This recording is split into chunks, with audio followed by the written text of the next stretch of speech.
So I've recently applied for a nursing job, and as you'd expect, there was lots of application forms, an interview, identity and reference checks involved, and understandably my employer needed to ensure that I have the necessary qualifications and that I am actually a nurse, as well as having the skills and experience and character traits required for the job.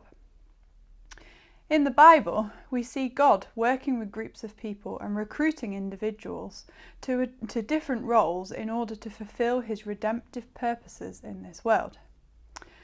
However, it never ceases to amaze me that when God chooses people, he doesn't use the same criteria that we often do when we are recruiting someone.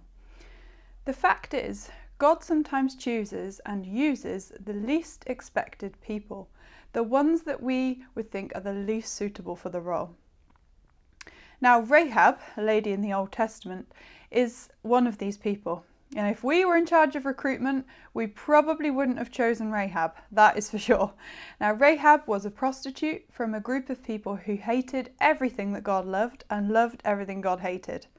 She grew up in absolute spiritual darkness, and sexual sin was her way of life, how she made a living. From our perspective, Rahab was an unlikely candidate for the grace of God. But if the Bible hadn't highlighted her, we probably wouldn't have even considered her. We would have thought she was a loser, a nobody. She would have faded into oblivion, and we'd have no idea who she was today. But Rahab, this Old Testament character, is referenced 3 times in the New Testament too. And each of these references places her in a very significant context. So before our Unique Ladies Bible study on Rahab next Tuesday, why not read her story in Joshua chapter 2?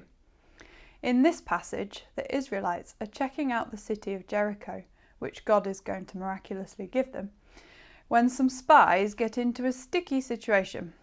God uses Rahab, this unlikely woman, to save them. And in turn, in Joshua chapter 6, Rahab's life is spared when the Israelites conquer the city by marching around it 7 times.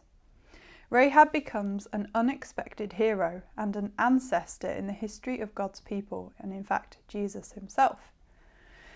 So I'm really looking forward to studying Rahab's story with you all. It's a story of hope, it's a story of grace, of mercy and salvation.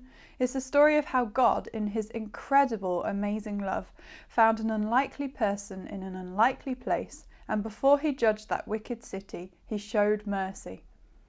It's going to be great to consider how this story relates to our own lives today. So I look forward to seeing you all next Tuesday, the 29th of September at 7:30. Don't miss it.